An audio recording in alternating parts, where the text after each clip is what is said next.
بسم اللہ الرحمن الرحیم۔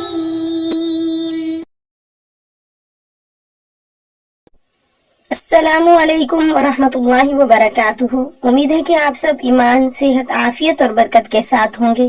آج ہم سبق نمبر 48 کو پڑھیں گے، جس کا عنوان ہے استعارہ کا بیان۔ تو سب سے پہلے عبارت اور ترجمہ، اس کے بعد انشاءاللہ تفصیل پڑھیں گے۔ وتنقسم الاستعارة إلى أصلية وهي ما كان فيها المستعار اسما غير مشتق كاستعارة الظلام للظلال والنور للهدى، وإلى تبعية وهي ما كان فيها المستعار فعلا أو حرفا أو اسما مشتقا نحو فلان ركب كتفي غريمه أي لازمه ملازمة شديدة، وقوله تعالى أولئك على هدى من ربهم أي تمكنوا من الحصول على الهداية التامة، ونحو قوله ولئن نطقت بشكر بربك مفسحا فلسان حالي بالشكاية أنطق، ونحو أزقته لباس الموت أي ألبسته إياه. وتنقسم الاستعارة إلى مرشحة وهي ما ذكر فيها ملائم المشبه به، نحو أولئك الذين اشتروا الضلالة بالهدى فما ربحت تجارتهم. فالاشتراء مستعار للاستبدال، وذكر الربح والتجارة ترشيح.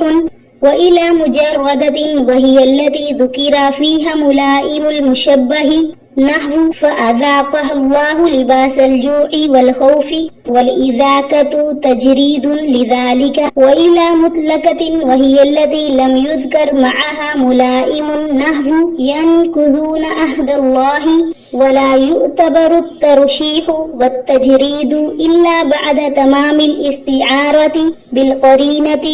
ترجمہ دیکھیے، اور استعارہ منقسم ہوتا ہے اصلیہ کی طرف، اور وہ ایسا استعارہ ہے جس میں مستعار اسم مشتق نہ ہو، جیسے کہ ظلام کا استعارہ ظلال کے لیے، اور نور کا استعارہ ہدایت کے لیے، اور منقسم ہوتا ہے طبیعہ کی طرف، اور وہ ایسا استعارہ ہے جس میں مستعار فعل یا حرف یا اسم مشتق ہو، جیسے فلاں شخص اپنے قرضدار کے کندھوں پر سوار ہو گیا، یعنی اس کے ساتھ سختی سے چمٹ گیا، اور جیسے کہ اللہ تبارک و تعالیٰ کا فرمان وہ لوگ اپنے پروردگار کی جانب سے ہدایت پر ہیں، یعنی وہ لوگ مکمل ہدایت حاصل کرنے پر متمکن اور فائز ہو گئے، اور جیسے کہ شاعر کا شعر اور اگر میں کھل کر تیرے احسان کے شکر میں گویا ہوں تب بھی لا حاصل ہے، کیونکہ میری زبان حال شکایت کے ساتھ زیادہ ناطق ہے،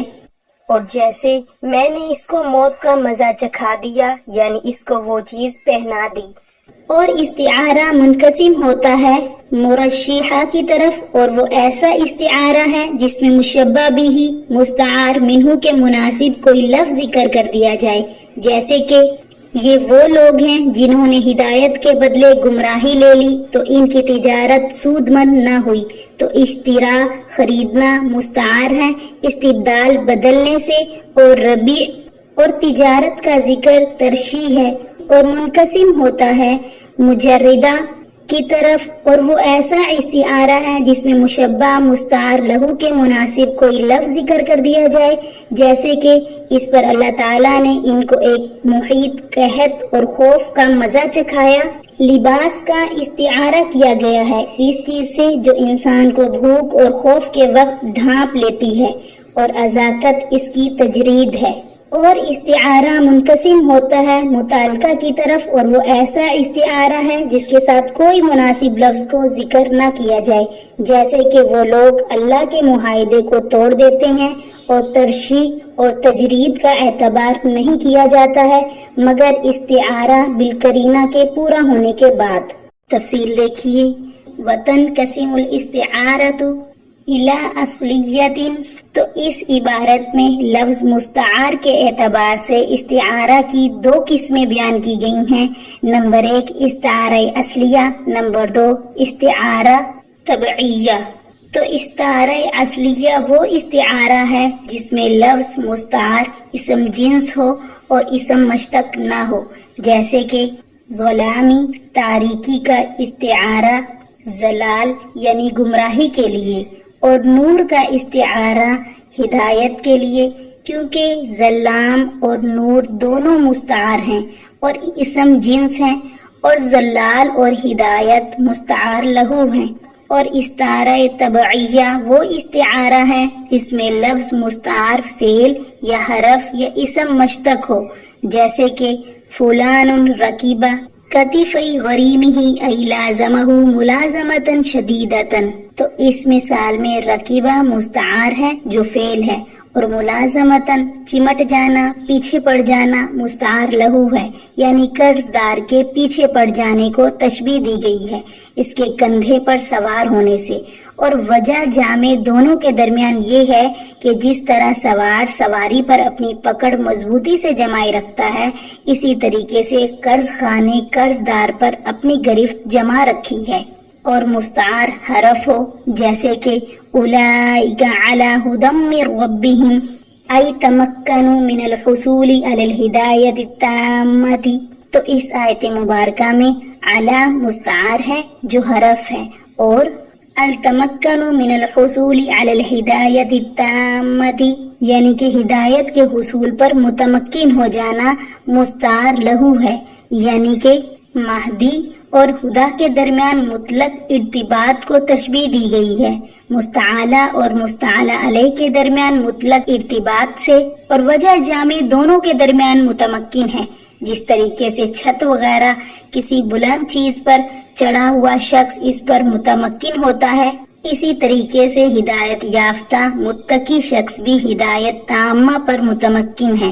مطلب یہ کہ ہدایت کے حاصل کرنے پر فائز ہو جانے کو تشبیہ دی گئی ہے ہدایت پر ہونے سے۔ اور مستعار اسم مشتق ہو، جیسے کہ وَلَئِن نَطَقْتُ بِشُكْرِ بِرَبِّكَ مُفْصِحًا فَلِسَانُ حَالِي بِالشِّكَایَةِ أَنْتَقُ۔ تو اس شعر میں انتقو مستعار ہے جو اسم مشتق ہے، اور الدلالت یعنی شکایت کو بتلانا مستعار لہو ہے، کیونکہ انتقو ادلو کے معنی میں ہے۔ پھر مستعار لہو کو حذف کر کے اس کے لازم نطق کو ذکر کر دیا، اور نطق اور دلالت کے درمیان وجہ جامع مکمل طریقے سے مقصود کو سمجھ جانا ہے۔ اور جیسے اذقتہ لباس الموت ای البستہ ایاہ، تو اس مثال میں اذاقت چکھانے کو الباسا اڑھانے کے ساتھ تشبیہ دی گئی ہے، اور الباسا کو اذاقت کے لیے مستعار بنایا گیا ہے، لہذا اذاقت مستعار لہو ہے اور الباس مستعار ہے۔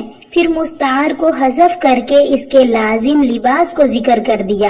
آگے فرمایا وَتَنْقَسِمُ الْإِسْتِعَارَةُ إِلَى مُرَشَّحَةٍ، تو یہاں سے مناسبات اور متصلات کے اعتبار سے استعارہ کی 3 قسمیں بیان کی گئی ہیں۔ نمبر 1 مرشح، نمبر 2 مجردہ، نمبر 3 متعلقہ۔ تو استعارہ مرشعہ وہ استعارہ ہے جس میں صرف مشبہ بہ یعنی مستعار منہ کی مناسبات ذکر کیے گئے ہوں، جیسے کہ اولئک الذین اشتروا الضلالۃ بالہدی فما ربحت تجارتہم۔ تو اس آیت مبارکہ میں منافقین کا حال بیان کیا گیا ہے جنہوں نے ایمان کا کفر کے ذریعے تبادلہ کیا، اور اس تبادلے میں انہیں خسارے ہی کا منہ دیکھنا پڑا۔ تو اس آیت میں اشترا مستعار منہ ہے، اور استبدال مستعار لہو ہے، اور ربحی یعنی نفع اور تجارت کے الفاظ مستعار منہ کے مناسب ہیں، اور اسی مناسب کے ذکر کرنے کا نام ترشیح ہے۔ استعارہ مجردہ وہ استعارہ ہے جس میں صرف مستعار لہو مشبہ کی مناسبات ذکر کیے گئے ہوں، جیسے کہ فَأَذَاقَهَا اللَّهُ لِبَاسَ الْجُوعِ وَالْخَوْفِ۔ تو اس آیت مبارکہ میں اللباس مستعار ہے، اور بھوک اور خوف کا وہ اثر جو ان کا احاطہ کیے ہوئے ہیں یعنی مصائب اور سختیاں، یہ مستعار لہو مشبہ ہے، اور اذاقت اسی سے تجرید ہے، اور یہ اسی طریقے سے کہ بھوک اور خوف یعنی مصیبت کے وقت انسان کو کسی نہ کسی قسم کا مزہ ملتا ہے، خواہ اچھا یا خراب، اور اس مزے کے مناسب لفظ اذاقت ہے۔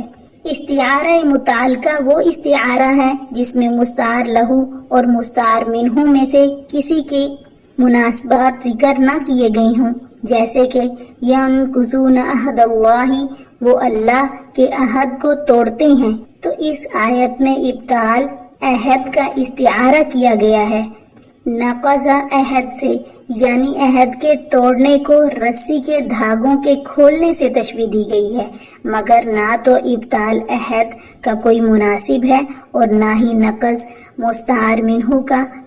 وَلَا يُعْتَبَرُ التَّرْشِيحُ، یہاں سے فرماتے ہیں کہ ترشیح اور تجرید کا اعتبار اسی وقت ہوگا جبکہ استعارہ قرینے کے ذریعے تام ہو چکا ہو۔ سبق سے متعلق کچھ سوالات ہیں، وہ نوٹ فرما لیجئے۔ سوال نمبر 1، مناسبات اور متصلات کے اعتبار سے استعارہ کی کتنی قسمیں ہیں بیان کیجئے۔ سوال نمبر 2، لفظ مستعار کے اعتبار سے استعارہ کی کتنی قسمیں ہیں وضاحت کیجئے۔ سوال نمبر 3، طرفین کے ذکر کے اعتبار سے استعارہ کی کتنی قسمیں ہیں وضاحت کیجئے۔ سوال نمبر 4، استعارہ کی تعریف کیجئے اور مثالوں سے وضاحت کیجئے۔ جزاکم اللہ خیر۔